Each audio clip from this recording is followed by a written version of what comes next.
Assalamualaikum warahmatullahi wabarakatuh. Kita lanjutkan materinya pada materi sebelumnya, pada video sebelumnya.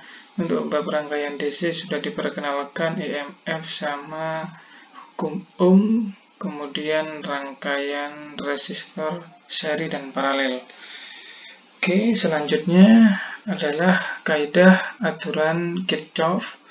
Ada yang mengatakan hukum Kirchhoff, namun di sini saya pakai istilah kaidah dan aturan Kirchhoff. Kaidah dan aturan Kirchhoff, pada bahasan sebelumnya kita dapat menentukan arus yang mengalir pada rangkaian dengan mengkombinasikan resistansi dalam seri dan paralel dan juga hukum Ohm. Namun beberapa rangkaian yang terlalu rumit untuk dianalisa, seperti gambar rangkaian di bawah ini. Jadi untuk rangkaian yang seperti ini tidak bisa kita menyelesaikannya dengan melalui analisis kombinasi resistansi seri paralel dan juga hukum Ohm. Karena di sini ciri-cirinya begini. Ciri-cirinya ada lebih dari satu EMF di sana, atau sumber tegangan atau baterai lah sederhananya. Ini kan lebih dari satu, ini satu, ini dua, ada dua sumber tegangan, ini ada satu, dua sumber tegangan juga. Ini saya ambil dari Giancoli, ini dari Tipler, seperti itu. Nah, bentuk-bentuk seperti ini tidak bisa diselesaikan dengan teknik hukum Ohm dan seri paralel di video sebelumnya. Jadi maka untuk menyelesaikan ini, kita gunakan kaidah aturan hukum Kirchhoff. Nah, ini untuk menyelesaikan tipe rangkaian rumit di atas seperti yang slide sebelumnya tadi, kita gunakan aturan Kirchhoff. Jadi aturan ini pertama kali diperkenalkan oleh seorang ahli fisika Jerman yang bernama Gustav Robert Kirchhoff pada pertengahan abad ke-19. Ada dua aturan. Intinya dua aturan ini harus benar-benar kalian pahami agar nanti apapun rangkaian listrik kalian bisa analisis. Jadi kunci ilmu listrik itu sebenarnya hanya dua saja, hukum Ohm sama aturan Kirchhoff. Sudah itu saja. Kalau dua itu kalian kuasai, maka bentuk rangkaian bagaimanapun, pengembangan ilmu bagaimanapun, pondasinya ya dua hukum ini atau dua aturan itu. Oke. Ada dua aturan Kirchhoff, yang keduanya sesuai dengan aplikasi hukum kekekalan muatan dan energi. Jadi dua hukum ini tidak melanggar hukum fisika. Makanya ada yang mengatakan aturan, ada yang mengatakan kaidah, ada yang mengatakan hukum. Jadi kalau hukum itu sudah terbukti, aturan, kaidah itu sudah terbukti, tapi kalau teori itu masih belum terbukti. Maka ini bukan teori Kirchhoff namanya, tapi aturan, kaidah, atau hukum Kirchhoff, karena sudah terbukti kebenaran ilmunya. Yang pertama, aturan Kirchhoff yang pertama, atau biasa disebut dengan aturan percabangan, terkenalnya Junction Rule, didasarkan dari kekekalan muatan listrik. Dan kita telah menerapkannya saat menganalisa muatan pada masing-masing resistor sambungan paralel. Kalau kalian ingat pada definisi pembahasan resistor paralel, di sana ketika ketemu percabangan, arus terbagi sesuai dengan jumlah cabang. Kemudian ketika cabang berkumpul, dia akan menjadi satu lagi. Jadi kayak aliran sungai, kalau masuk 10, kemudian lewat beberapa arteri sungai, ada yang 5, ada yang 2, ada yang 3, nanti 10 lagi jadinya, seperti itu. Bunyinya aturan Kirchhoff yang pertama, yakni pada titik berapapun percabangan, jumlah arus yang masuk ke percabangan harus sama dengan jumlah arus yang keluar dari percabangan. Jadi jumlah I masuk sama dengan I keluar. Sederhananya begitu, berapapun percabangannya.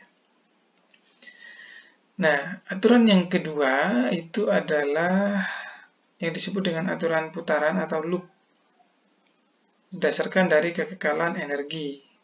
bunyi aturannya yang kedua itu yakni jumlah beda potensial dalam rangka yang tertutup harus sama dengan 0.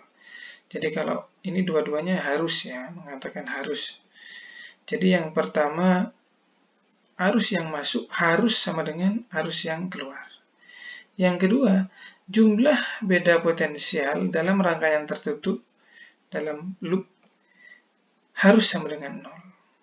Seperti itu.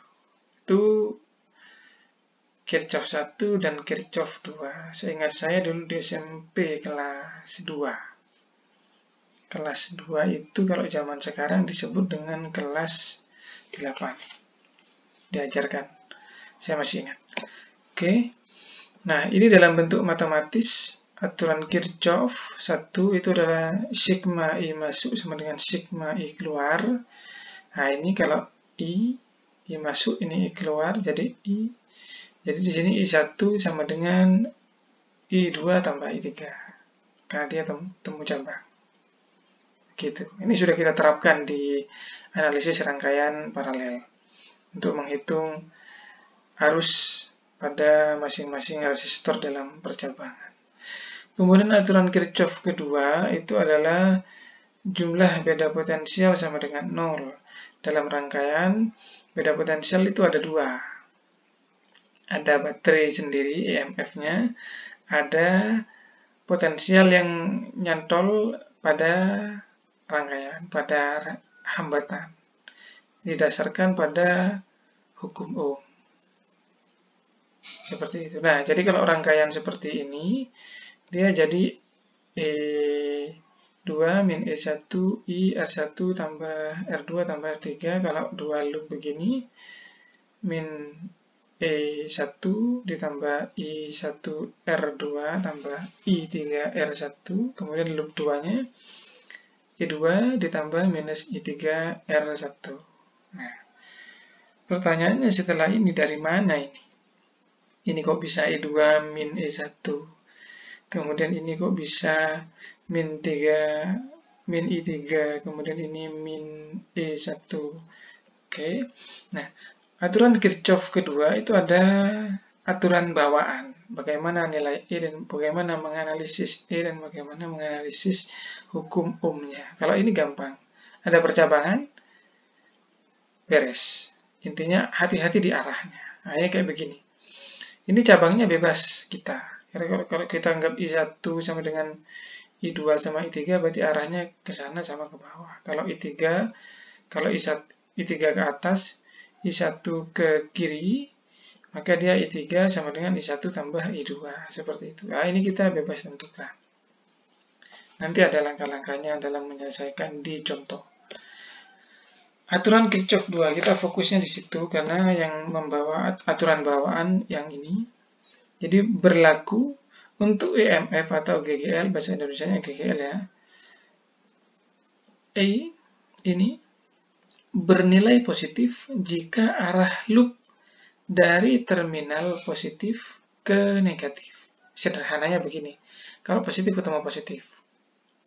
Kalau positif ketemu positif, dia nilainya positif. Terminal positif itu terminal yang lebih tinggi. Kemudian E bernilai negatif jika ketemu terminal negatif. Kemudian yang ini selanjutnya, beda potensial yang hukum Ohm. Nilai V positif berarti I. Kalau V positif, I positif, V negatif, I negatif. Nah, arus arah loop sama dengan kalau searah arus, kita akan menentukan arusnya. Kemudian kalau berlawanan arus.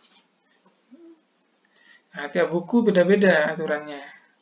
Tapi konsepnya seperti ini. Jadi kalau ini dibalik, ini juga ikut dibalik. Jadi contoh misal ini ketemu dari positif ke negatif dianggap negatif, kemudian yang negatif positif dianggap positif, maka ini terbalik. Kalau berlawanan positif, kalau searah negatif. Seperti itu. Tapi ini pakai aturan sudut pandang satu saja. Biar tidak bingung. Ini dibaca berkali-kali, diingat berkali-kali. Nah, ini contohnya tadi. Contohnya ada dua. Tadi kalau berdasarkan gambar ini ada dua. Kita buktikan rumusin.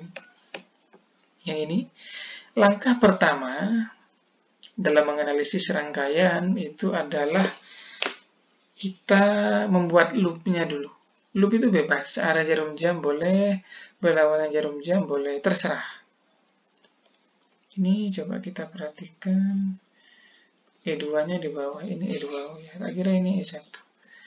Oke, ini loopnya menggunakan searah jarum jam, kemudian arah arusnya juga muter searah jarum jam. Loop terserah, nah ini loop terserah kalian. Arah arus terserah selama tidak melanggar hukum Kirchhoff 1. Nah ini nggak ada cabang, nggak masalah. Baru setelah itu masuk ke ini.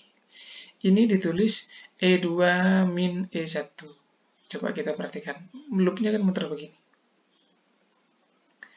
Begini. Nah, ini E1, saat lewat I2, loopnya itu, loop ya, jangan lihat arus, loop.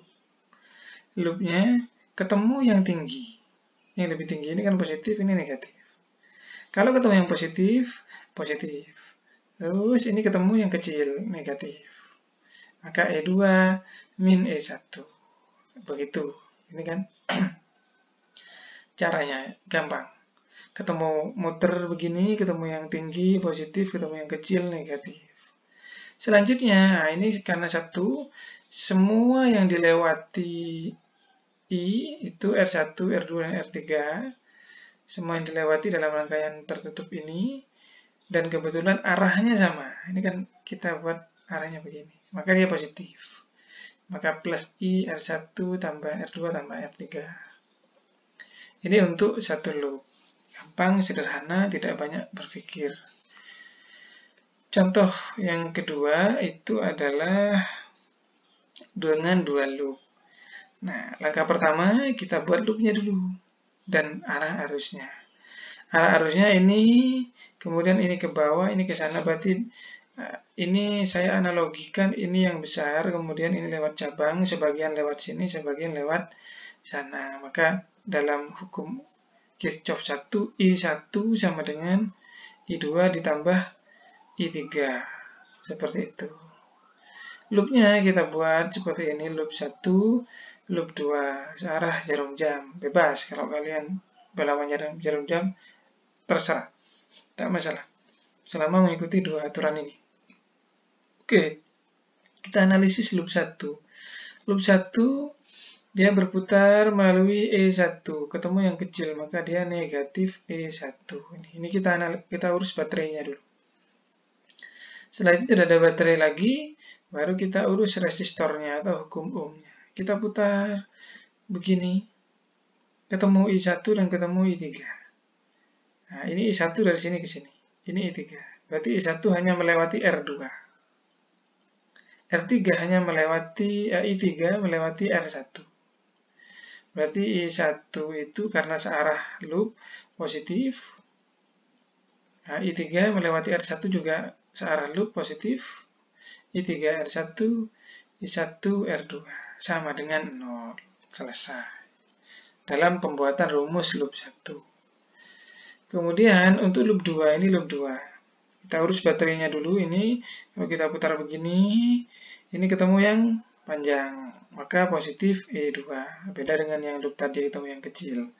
Kemudian kita putar lagi yang ini I2, yang ini I3.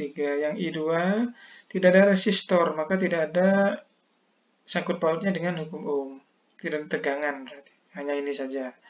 Kemudian ini berlawanan. Ini ke bawah begini toh. Ini begini ke atas. Maka berlawanan dengan loop I3, jadi min I3 R1. Nah, setelah rumus loopnya ditemukan, nah ini konsepnya setelah itu sisanya mengenai aljabar saja, eliminasi, substitusi seperti itu. Oke, ini saya buat yang ada angkanya, jadi biar lebih mudah memahami contohnya. Ini kan tak ada angkanya, jadi ada 2 di sini. Nah, ini contohnya gambar tadi. Ini ya. Nah, oke, ini sudah tadi kita analisis. Ada angkanya apabila R1 2, R2 4, R3 6 ohm. Tegangannya 3 volt. Yang ini 9 volt, E1-nya 9 volt, E2-nya 3 volt. Nah, tentukan kuat arus yang mengalir pada rangkaian. Ini rumus yang tadi. sudah kita analisis. Begini kan, ketemu E2 positif, E1 negatif. Positif kurangi negatif, kemudian ini I, R1, R2, R3. Masukkan angkanya. 3 kurangi 9, 2, 4, 6. 12, ini min 6. Min 6-nya pindah ruas, jadi 6. 12, I 6. I-nya 6 per 12. Setengah atau 0,5 ampere. Jadi kalau sudah ketemu angka, lebih mudah lagi. Hanya pada intinya, kalau bisa menganalisis aturan tadi, menerapkan aturan tadi aman. Bentuk rangkaian bagaimanapun bisa dianalisis. Ini untuk contoh 1. Selanjutnya contoh 2. Pada rangkaian listrik di samping diberikan R1 4 ohm, R2 2 ohm, saklarnya tertutup. Oke, tentukan besar daya pada R1. R1 ini. R1 4 ohm ini ya. Oh ini. Seperti itu. Kita tentukan arah loop dulu. Jadi begini, dan arah arus. Hukum Kirchhoff. Jadi, tadi sudah ya, dicontoh. 1 berarti 2 tambah 3. 1, 2 tambah 3. Ini loop 1, ini loop 2. Nah, ini untuk loop 1. Dengan angka yang sudah dimasukkan. Rumusnya tadi bisa dilihat di contoh sebelumnya. Kemudian ini loop 2. Tinggal dimasukkan angkanya, tidak saya bahas detail. Kemudian ini tinggal masukkan pakai substitusi. Ini kan sudah ketemu I3 ampere, masukkan substitusi, ketemu I1 1,5. Jadi I3-nya 3, I1-nya ya I3 ya ini ya. I1-nya 1,5. Seperti itu.